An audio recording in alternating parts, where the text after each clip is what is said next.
Beavers coming off a bye week. We've got a lot to talk about heading down to the desert, the Valley of the Sun, a place that's been very difficult for the Beavers to win. We'll get into all of that, preview the game on a number of levels, and as always, we'll do so with our distinguished panel, Oregon State alumna Angie Machado, and the publisher of Beaver Blitz, and former Beaver and NFL player from Oregon State, Tim Ewis. So it's great to have you all with us. Angie, I'll start with you. A bye week, the second one of the season. In your view, as the Beavers get ready for this tough matchup in the desert, how do they benefit the most from the time off? Two. For the players, I think it's just, and Tim can touch on this, getting healthy. After getting two very physical defenses with SC and Stanford, they get healthy. But from a coaching standpoint, this is huge recruiting. And you guys know how much I like to talk recruiting.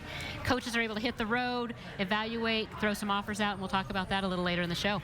And Tim, what about a bye week at this time of year in the grind of a football season? Yeah, just the physical aspect, especially after the last two games. Guys got to get healthy. Connor Hamlet got to nurse that knee a little bit more, get back to full speed. Guy like Caleb Smith, the two tight ends, it was a big loss not having them against USC, Mike. So getting those guys healthy, all the O-linemen, the D-line, all the little nicks and dings they have. Guy like Brandin Cooks getting his legs back underneath him. They get to come into this game against an up-tempo offense and a very speedy defense with fresh legs, and that's the biggest thing. And maybe get their mind right, too. You know, I mean, after a couple really tough losses, try to get that, mental check before they get going again. And with respect to both, I've seen both at play this week. There has been an extra step. The practices have been crisp and fast, and I can just tell guys are physically rejuvenated. We had a chance to talk to Coach Mike Riley about that aspect, Angie, that you referred to, just trying to kind of come back after two bruising, punishing games and losses, and in particular, quarterback Sean Mannion, who's having a sensational season, but coming off a tough game against USC. I asked Coach Riley, what about Sean and what he's worked on from the last two games?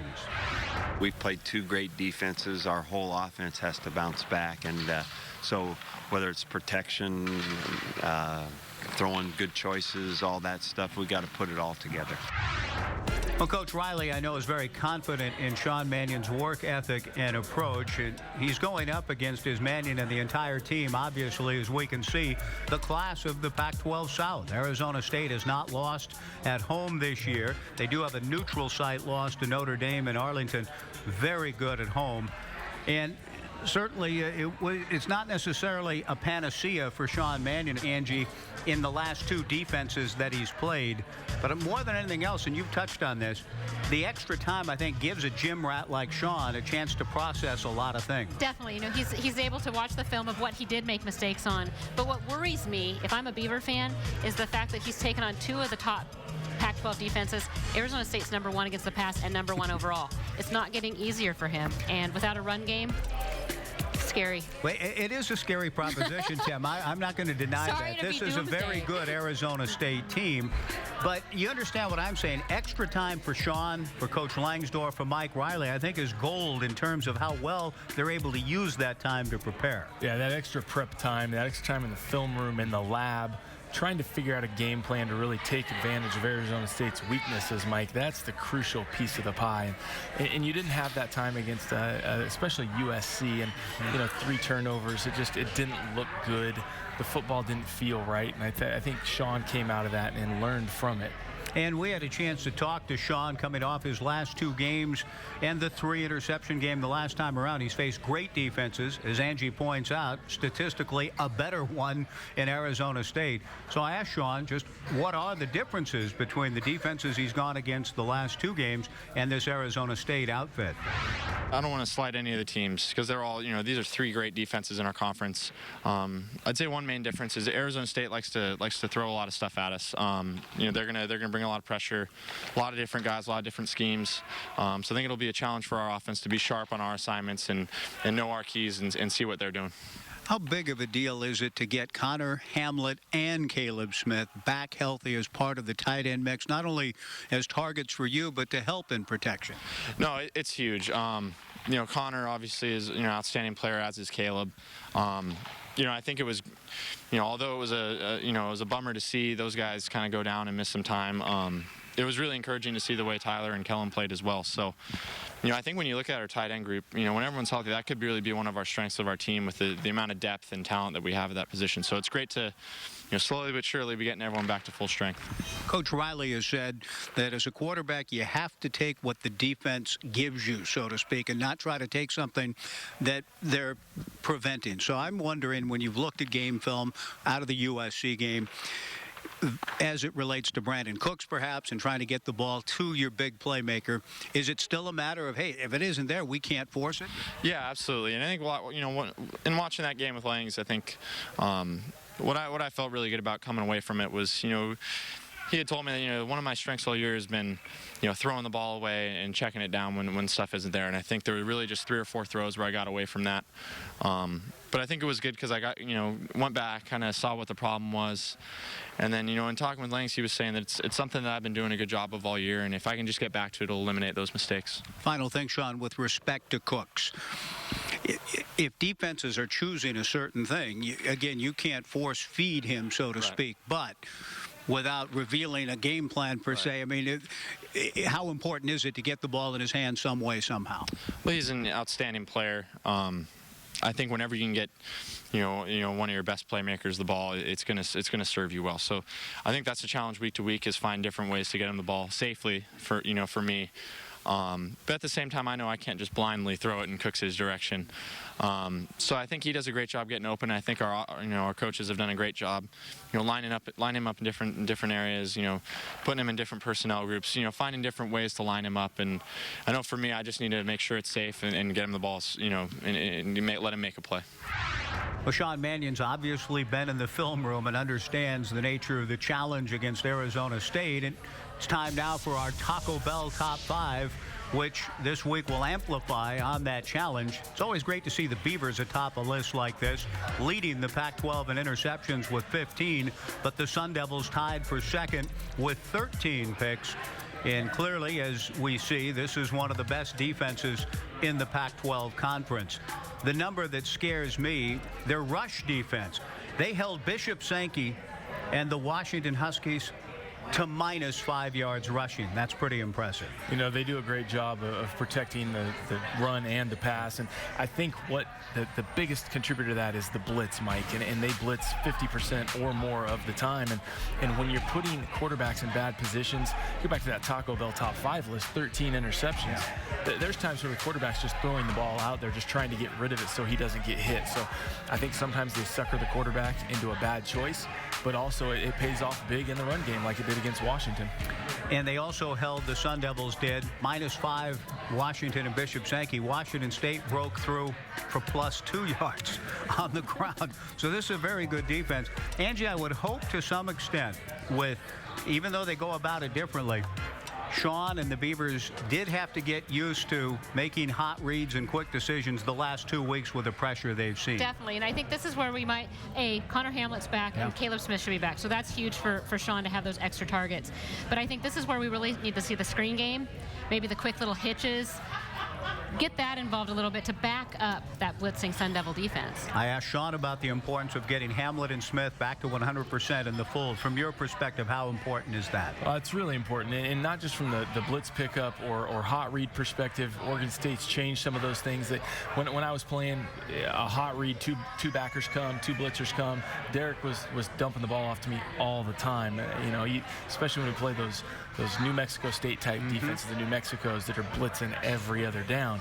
And then you had the excess side adjusting on the outside, and Mike Hass, those guys did a great job of that.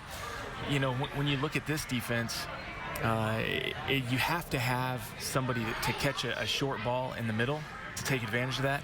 And what teams have done, USC and Stanford particularly, they took away the deep pass at all costs. They were going to give underneath routes all day, Mike. And so you have to have some type of dragger across the middle. You have to have somebody attacking 10 yards to 15 yards deep. And whether that's comebacks, whether that's hooks, shallows, I don't care. You have to attack that middle zone. A lot of adjustments the Beavers have made. We look forward to seeing how they play out at Sun Devil Stadium, including the Beavers defense, which has to deal now with a zone read team again in a very quick tempo in Arizona State. We'll talk about that and look back at some significant moments in the history of the series at Sun Devil Stadium. That's coming up as we continue from Flat Tail Brewing on Talkin Beavers. You dare to look back at the Beavers' somewhat shaky history in the desert at Sun Devil Stadium. Only 4 wins in the regular season as we look back to those. However, ironically enough, in a stadium that's been so difficult for the Beavers to win in, maybe the best win in the history of the program took place in that stadium, Tim, and you were there, Fiesta Bowl, New Year's night, 2001. Beavers like to think they own Tempe, and when I looked at that list, we've only won 4 times. Right. I was shocked because everybody has that great memory of 2001's Fiesta Bowl team in Tempe at Sun Devil Stadium. You look at some of the other games we played there, they're extremely painful just to have been a part of. Bizarre. Painful and bizarre. Angie, you know, these games down there, I've only seen 1 win, and Beaver Nation's only seen 1 win in the regular season since 1969, and that was 2009 when the Beavers won 28-17 down there. Weird games in the desert. I mean, it kind of reminds me of SC. We always, you know, Oregon State seems to struggle so hard at SC. It's just one of those weird, but like you said, bizarre endings. You know, not getting a playoff. Was that 02, 03? 02. No, in 02, Tim, you were there when you get a first and goal at the 9 and end up back around midfield, not getting a playoff. We throw a screen to Steven Jackson for like 60 or 70 yards, runs a long way down. I think another play, we take a sack, then we take another sack, and then we can't get a playoff with like 18 seconds left. I don't think we had a timeout, and a field goal wasn't going to win it. So really bizarre game. There's a couple things that I think as a player were always tough going down to the desert. Number one, it's always a night game. You couldn't play during the day. It was too hot, so it was always a night game. You sat in that hotel all day, and it just kind of messed with your biorhythms. And that was when we were always having noon or 1 o'clock starts at Reeser. I think that's an advantage for the Beavers this year because they've played a consecutive string of night games. Have they're they? Used to it. Oh, yeah. Has it? Yeah. They're used to those types of battles and being in those environments all day, and then prepping their mind and their body for the night game and the travel home and all the things that entails. We'll see if the Beavers defense can find a way to slow down what has been a juggernaut of an offense for Taylor Kelly and the Arizona State approach. It's a zone read, and this is an outstanding offense, Tim, that presents a lot of different challenges compared to what the Beavers have faced the last couple of games. You know, the quarterback, what's he got? He's got 24 touchdowns, 8 interceptions. Kelly's playing very well. So he's making good decisions, and as you said, high-powered, lots of receivers, lots of running backs, and the quarterback, much like ours, making good decisions. And Marion Grice leads the country in points per game. He's a big threat as a running back, as a receiver, just a touchdown maker. Angie, in that Utah game, though, that Tim alludes to, the Utes defense contained Kelly. He threw for 144 yards, his only game under the 200 mark. So, you know, I know that the Beaver coaches are resourceful, can find a way to study some film and look for wrinkles they can throw at. You know, Utah, that's a team that they've struggled so much this year, but I keep telling anybody that'll listen, Utah is way better than their record shows. I mean, they are a stout defensive team, and you know, I watched that game on Saturday, and just great effort till the end. And then it was they gave up a couple plays, a couple interceptions that spelled disaster for Coach Whittingham. But Tim, I mean, their defense looks pretty solid at Utah. So.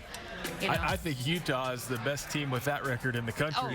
Yeah. I mean, you look at how they've lost and who they lost to. The only bad loss they had was against USC at the Coliseum. So they've played very competitively all year. And essentially it came down to the final drive, which we're going to take a look at in the play breakdown, Mike. But they are a good team with lots of good athletes. And very physical. So maybe ASU's a little beat up this week. You never know what they're going to come in looking like. They do have playmakers across the board in Grice and in Strong and in their quarterback, Taylor Kelly. If there was one final key, and we'll talk to a Beaver defender about this a little bit later, but in the tricks and the zone read stuff, is there one key of discipline that the Beaver defense has to maintain to win this game? Well, I think it's going to be much like what we saw Stanford do to Oregon. You're going to have to be more physical at the front line of attack and then wrap up the ball carrier. And that's what Stanford did such a good job of playing the Ducks. They're going to have to wrap Grice up every play because that guy, I talk about Brandin Cooks being a playmaker and a game changer. He's their game changer. No question. We will get a first-hand look from a guy that's been in the film room. He's been in the practice field. He's been been a guest here before on Talkin Beavers, but he's so good we've asked him to come back again. Dylan Wynn, he'll stop by and joins us next from Flat Tail Brewing as we roll on with Talkin Beavers.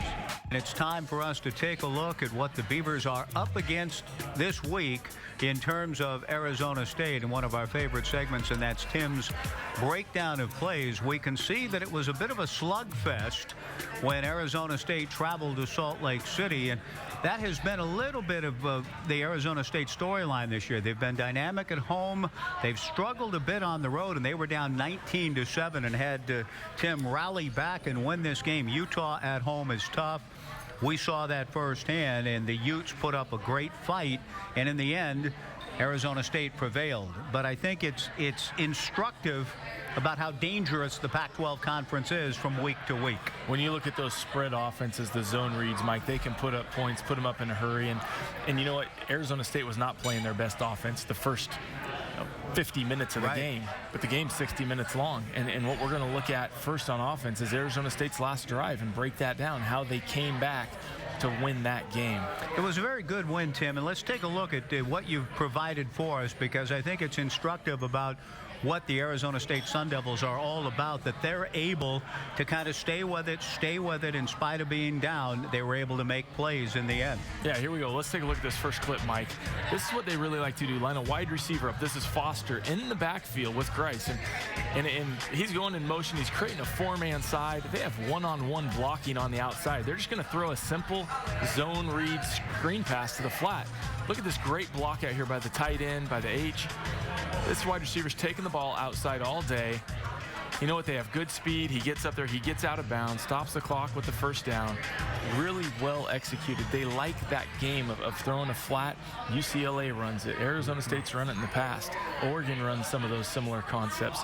Washington, everybody that's packaging that zone read together likes those plays. They can get yards. They can score in a hurry. No, we've seen that, and that's the beginnings, Tim, of a very impressive drive where they held it together. They were not, Utah disrupted them, but in this final sequence, to Taylor Kelly and the Sun Devils' credit, they got it going. You've got another play on the drive. So, you know, they've held Grice in check most of the game, and this is where he is such a dangerous player. We have the same formation, Mike. Foster goes in motion again. Now look at this time. The linebacker bumps out with him on the motion. This leaves hat on a hat blocking inside, and that's really, really dangerous. When you get that little tackle looping inside, you got Grice on space. He's making people lose their jocks left and right. Takes three guys to break him down, and he makes it such a game changer, such a difference maker.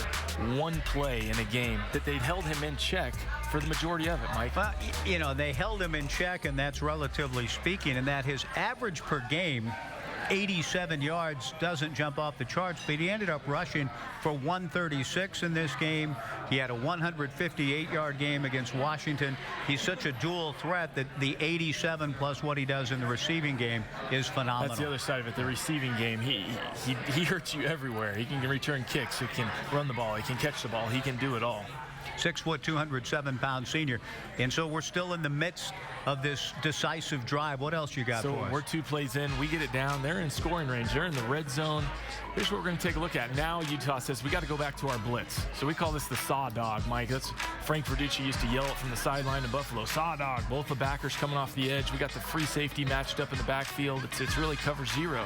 You got a one-on-one on the outside. And look at this little outside move, little inside move on the slant.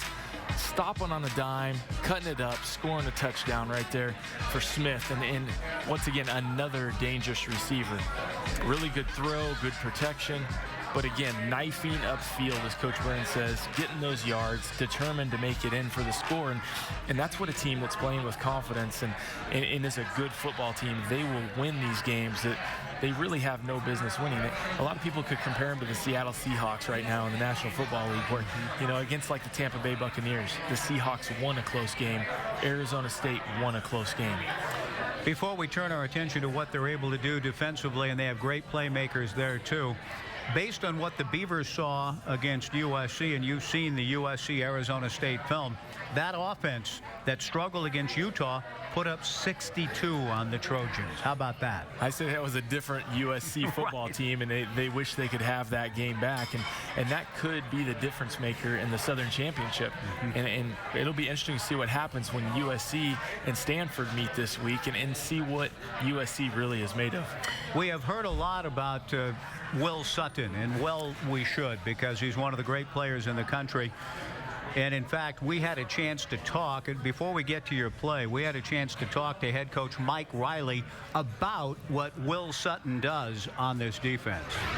Well, he's another individual talent that's very good. He plays a 3-technique position, which puts you on an island outside the guard, and you know, that's what they try to do, is they try to find any way they can to get him one-on-one, and then he's just tough. Will Sutton has been talked about by a lot of people, and there's even been some sense that maybe put on a little extra weight, not quite as explosive. Well, he looked awfully good at the end of that game against Utah, and he's a tremendous talent. Carl Bradford, their devil player, leads them in everything, tackles for loss, sacks. And, Tim, you've got guys that you've got dialed up in their defense that are not named Sutton or Bradford. That's a very good defensive team. You know, he holds down the middle flat out, Mike, and he deserves a double team nearly every play. And Utah didn't do that the whole game. He ends up with 9 tackles, and it's probably his best game statistically of the year. But what they did is they brought the blitz, and they bring it a lot. We're going to look at a play right here. And the advantage for Utah is you bring a blitz, there's a lot of run holes there. So we have 2 high safety look. We have 2 backers inside. We got the 2 backers walked outside, and the safeties are stacked. So quarterback knows it's a blitz, and it's going to be that saw dog we just looked at. He audibles. He has the running back switch sides. He changes the play to take advantage of that saw dog blitz. Look at all these guys come off the edge.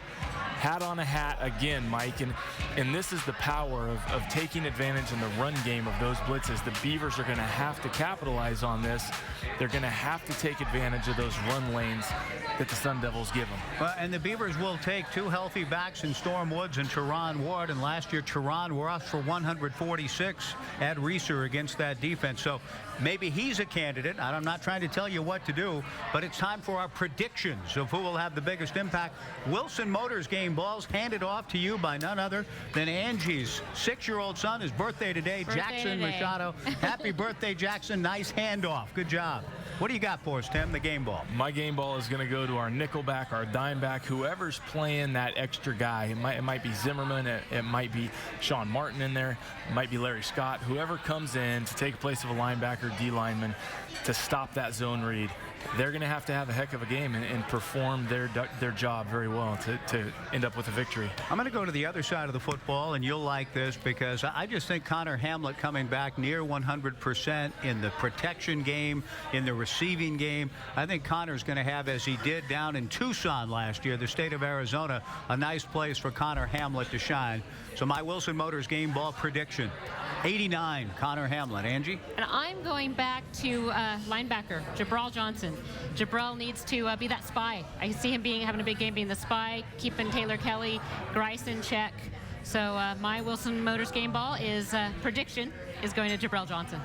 Well, we have left out our on-set guest coming up who may get it. You know, I hope so. I hope next week we're giving it to Dylan Wynn retroactively. Dylan Wynn joins us as we continue. Jackson, thank you for presenting us the Wilson Motors game ball. More coming up on Talkin Beavers. We've reached the midway point of the show. We've already watched Tim Ewis and his inimitable breakdowns of plays. We've heard from head coach Mike Riley. We've heard from Sean Mannion.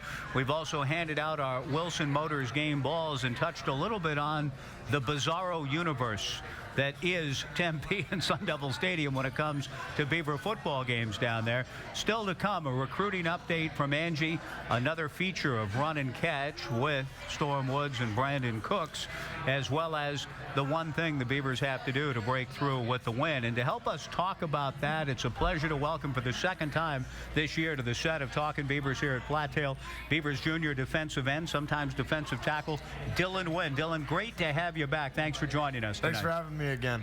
How excited are you after a bye week to get back on the field, get back on the road where you guys have played some great football? We're definitely excited.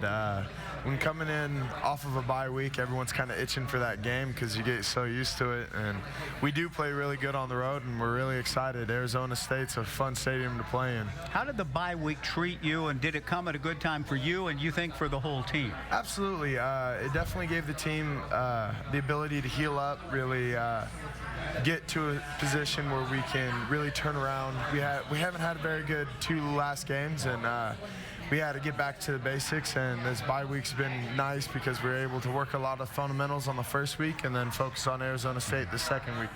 42 tackles, 2 fumble recoveries. You're on a lot more tackles than that. You may not get credit for.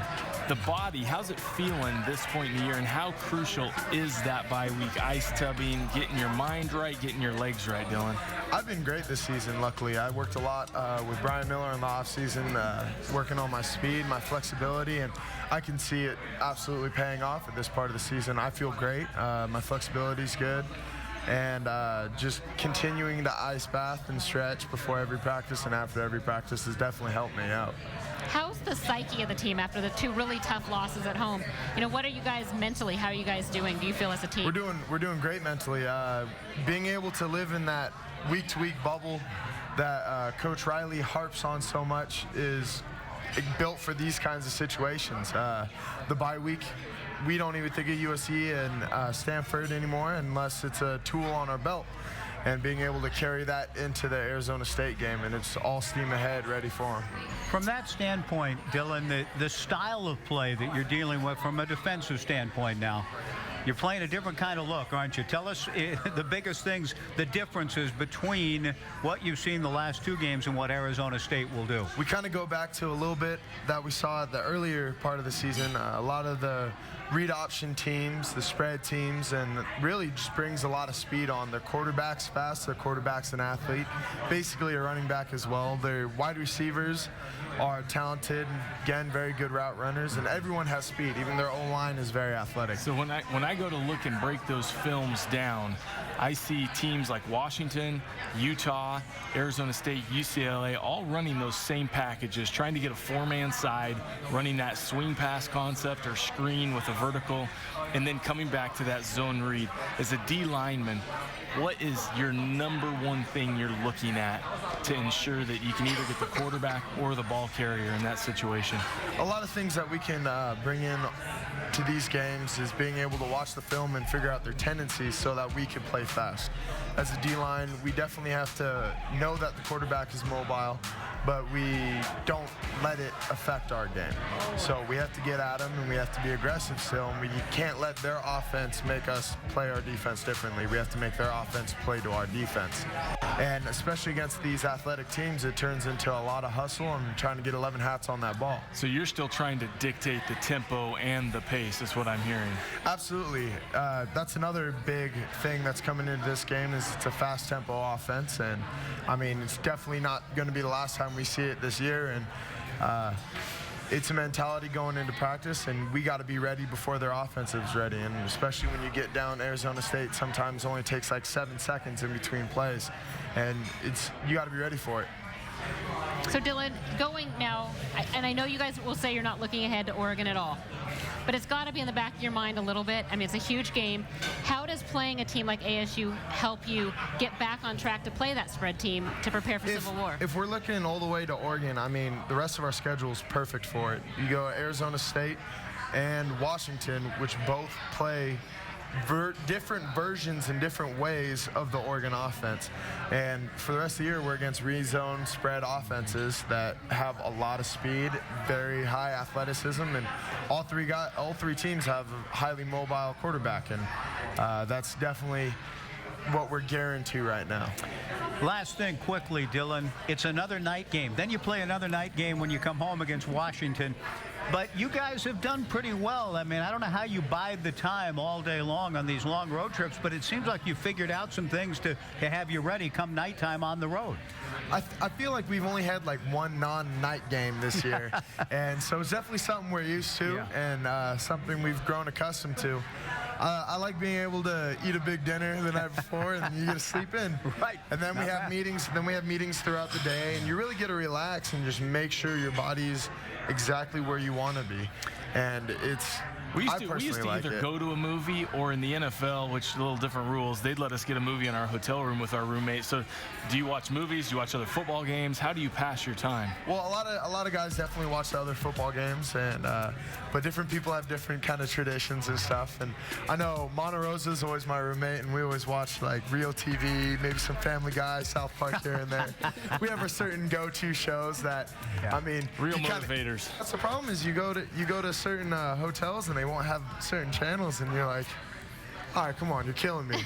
You're ruining it for me. But Well, you're augmenting your education with those shows, that's for sure. Dylan, thanks for joining us again on the set. I hope we get to do it again. If not this year, we'll certainly be doing it again in 2014. But that's down the road. Up next, Arizona State. Good luck Saturday night in the desert. Thank you. Coming up, Angie has a recruiting update, and we still have a lot more to talk about. All season long, we have enjoyed watching these vignettes, as it were, with Brandin Cooks, Storm Woods, the run and catch feature. And this week, we find out from both of these great young men about distractions coming in to Oregon State. The distractions of an OSU football player. That's a good question. I feel like when you come here, there's not too many distractions. I don't know if I can think of one. What about you? Mine would be, well, coming from the path I went on with the red shirt and stuff, how you develop. And then when the media comes to you, it sort of tends to hype you. Instead of believing in the hype, you just have to keep working hard so you can reach your ultimate goal. That would be my only one. I would say red shirt too, just because you come from a high school and obviously you're the man because you wouldn't be getting recruited to a D1 level. And then it's like you have to start over. Now you're the little fish in the big pond. And so I will agree with you on red shirt and being an unexpected distraction. It's a little surprising that Brandin talks about redshirting as a distraction, and perhaps, Angie, just the whole question as we take a look at his numbers in his true freshman year. 2 receptions. Last year jumps it up to 6 and 116 yards. I think there's an even bigger game coming for him in the desert. But you remember, I mean, Brandin needed to play right away. He needed to play. They needed him, so they had to burn that red shirt. But you have to remember that he was learning under James Rogers year 1, and then he was also, so he was playing behind James and Marcus Wheaton. Last year it was Marcus Wheaton. He kind of took the load off. Now he's the go-to guy. Tim, to redshirt or not to redshirt, did you have any choice in the matter when you came into Oregon State, or were you just told flat out, you're redshirting, son? I was flat out physically not ready to play, Mike. And I think that's what it comes down to. And I needed that extra time in the weight room. Now, I will say playing basketball was great for me during my red shirt because I can understand what those guys are talking about. Number one, it made Brandon's life tougher not redshirting because he had to just get into that physical mix. Storm Woods, on the other hand, had to redshirt, and then you're on scout team. Yeah. You're not feeling necessarily part of the competition on a daily basis, and that's where playing basketball was huge for me because I still had that feed for the competition, and I was in competitive games and in practices where I was working for a spot every day, and I think that's what Storm was probably alluding to was it's tough when you're used to being the guy and you're a high school All-American. Everybody comes in here, an All-American, All-State player, and all of a sudden you're low man on the totem pole. Life changes, and you have to deal with that and that mental part of the game. But I think that makes them grow up too, because some of those guys can take that and they mature and they're able to handle it. And I think Storm probably would say that there were some problems, times that he was talking to Quiz saying, "Help me through this," and then taking that time because other guys can't take it, and then they end up washing out and going elsewhere. Well, in the case of both Storm and Brandin, I think decisions were made correctly on both sides in terms of that whole redshirt question, distraction in some cases. But I think both are ready to go down to the desert and play a very great football game, and they'll need both to play their best to win a ball game in the desert this Saturday night. Coming up, we'll talk about the one thing the Beavers have to do to break through and win for only the second time in the regular season since Richard Nixon was president. This isn't the only Beavers coverage you're going to get here on Comcast Sportsnet. Coming up Friday night, it's another edition of #Beavers Football Live after the Portland Trailblazers against the Boston Celtics in the Hub. So you can join Tim, Katie, and Slade for that. Saturday morning, it's game day at 9 o'clock as always, and then post-game live at 10:30. We've got you covered when it comes to Oregon State football. Mike Riley has been influenced by many. The biggest influence he's talked about, his late father, Bud Riley. But Coach knows the importance of having mentors in his life and being a mentor to others. And this week, Tim sat down with his former coach and talked about the importance and the place of mentoring in Coach Riley's life. Right now, who influences you as a coach? There's two ways to look at it. One of them is kind of the development of the team and what we can do. So whether or not it's Tony Dungy or somebody else out there that has something to say about kids and development and growth, whoever that might be, or the Sunday sermon may give me some inspiration for, man, I need to tell our team about that, you know. And so I get a lot of that mentoring just out there in the world that I try to seek out, actually. And then football-wise, there's two ways that I'm mentored, and one of them is I get lots of film in the off season. All the stuff that might fit, you know, into exactly what we're trying to do, but add a little bit of a curveball, something like that. I talk to my people in my life that are football people that again have some similarities of thoughts, but might spur me on to something else. Norv Turner's one of them. You know, I love talking to Norv about football. Norv helped me tremendously in the screen game. I think we're pretty good at the screen game at Oregon State, and Norv was a big help in that through the years, and throwing the ball downfield. And then Paul Christ, that's the head coach at the University of Pittsburgh that coached you, Tim. He and I meet continually every year and talking about football, and we'll spend at least 3 straight days nothing but film and football talk, and that's always real good for me too. Now, Coach Riley, I think, finds a way to learn from everybody, and on that list he talks about Tony Dungy, Norv Turner, unquestioned great football minds. He and Paul Christ compare notes. When football coaches get together, Tim, it's really interesting, isn't it? There's always good football plays, and that's one thing I learned from Coach and from Paul Christ as well, is that there's no bad play if you can make it work for your team, and that's why they spend so much time together talking football, and it's a camaraderie. It's a lot of fun, and there's strategery involved in it. You know, I love that word. You know, the thing I look at that Coach taught me was always have somebody that's mentoring you and always be mentoring someone else. And I look at my pro career, you know, I had Mark Campbell and Ryan Neufeld taught me how to be a professional. I think while I was at Oregon State, I tried to help Jonas learn what it meant to be a starting tight end in the Pac-10 at the time. So always have somebody that you're looking up to and somebody that you're passing things on to as well. Well said, and very important. That's the Oregon State way in terms of, you know, when you talked earlier about Brandin Cooks and James Rogers and Marcus Wheaton and sort of the bequeathing of the tradition. Angie, that's huge in Oregon State in recruiting, to find guys that not only can help you play, but can help others down the road play better. Exactly. They're so not selfish. You know, when you look at the Oregon State players, they're not really looking out for, oh, is this guy going to steal my playing time? They're trying to help them grow. You know, Oregon State took advantage, like I said earlier, about the bye week, hitting the road. And, you know, while they've worked game plans, they hit the road on Friday. You know, last week we talked about Oregon State losing a commit to UCLA. Well, turnaround's fair play, because Coach Perry's top defensive back target, he went down to Compton to take a look at Denzel Fisher this week. Denzel's talking about a trip to Oregon State. He is committed to UCLA. So kind of watch that one. And then the one that I wanted to talk about, Coach Brandin flew all the way to Tennessee this week to watch a wide receiver by the name of Xavier Hawkins out of Fulton, Tennessee. Kid is 5'8", 165 pounds, with no major offers. And when I say no major offers, I'm saying Chattanooga. So, I think Beaver Nation might see that and freak out a little bit, but this kid's a player. They offered him last night. He is thinking about, I mean, he'll take a trip to visit, long way from home. But, you know, Tim, you watched this film. We got here, I said, Tim, dial this up.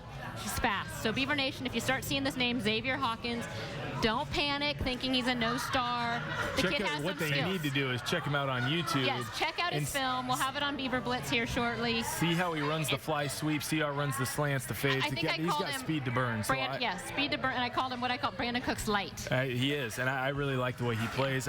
You know, as far as going down and getting a guy that somebody else already offered, turnaround's fair play. Go after him. Exactly. Get him on campus. We get a guy on campus. We close him. I believe that. No, exactly. And you know, the star game. And we talk about it. And you know, I'm a proponent opponent of a lot of the stars. But And I'm in not. in the same vein, when you're looking at I'm an with you. SEC, a kid out of the in the SEC Yeah. territory, SEC is looking at measurables. They want those 6'2", 6'3", 6'4" wide receivers. This kid's getting passed up by all those guys, and he's a player that fits in Oregon State system, and that's so And that's important. what is important, if it That's fits important. into the system. Do you remember a guy named James Rogers? Remember James that name, Rogers. James Rogers? Not too many Texas offers State. for James Rogers either. So good job, Coach Brandin and everybody else in finding perhaps another superstar at Oregon State. Coming up next as we continue on Talkin Beavers, it will be time for the one thing the Beavers have to do to win in the desert. It's great to have you with us as we head down the stretch in this week's edition. The Beavers heading down the stretch of what Danny Langsdorff has called a murderer's row of games. And he could invoke Lazeri, Ruth, Garrick, Combs, and Musial. 1927, the original murderer's row. But this one fits because the Beavers have already played two of them and have Arizona State, Washington, and Oregon to come. So it's not a stretch to call that a murderer's row in the Pac-12. And to get things started, Tim, in the next three-game stretch of this murderer's row, so to speak, what's one thing, in your view, the Beavers have to do to win Saturday? In respect to the murderer's row, it's going to be a gauntlet, as they said. But my one thing heading down to Arizona State in the desert is going to be pressuring the quarterback, keeping the Sun Devils in 3rd and long. You look at what Utah was able to accomplish, 3rd and 13, 3rd and 15, 3rd and 10. They're able to bring pressure against the zone read team, which is hard to do. They ended up with sack, and check down, making them punt the football. And if the Beavers can force punts out of this offense by pressuring them in 3rd and long situations, they'll have a great opportunity to win. And that's why you talked about the nickel back being very key to this in those 3rd and long situations. And their punting game, they're good in a lot of phases, but they're last in the league in punting. So field position could play into this sort of game too. So that's a good one, Tim. Thank you. Angie, one thing? My one thing is, and I preach this every week, is run the ball. And ASU might be tough, but I think you have to get the screen game going, whether it be Tehran or Storm. Dump off passes, quick reads, and really help build Sean's confidence going in after the two tough games. I think just like we looked at in the play breakdown, Angie, the blitz will give us a chance to run the ball this week. Exactly. I really believe that. And when they get down deep, my one thing is, and in the last couple of games, the Beavers have had some red zone chances that haven't worked out. Arizona State is 11th in the Pac-12 in red zone defense. I think if the Beavers are going to get down there, I think they've got to be able to finish those drives, get into the end zone. So the one thing will be able to get scores in their red zone opportunities, and I think that will give them a great opportunity to win. Well, whatever the case, we're going to be back next week to continue to talk about the continuation of the murderer's row. We invite you to join us again and hope that you'll come back here to Flat Tail for another edition next week as we prepare for the final home game, a night game of all things. We'll talk about it next week. Thanks for joining us on Talkin Beavers.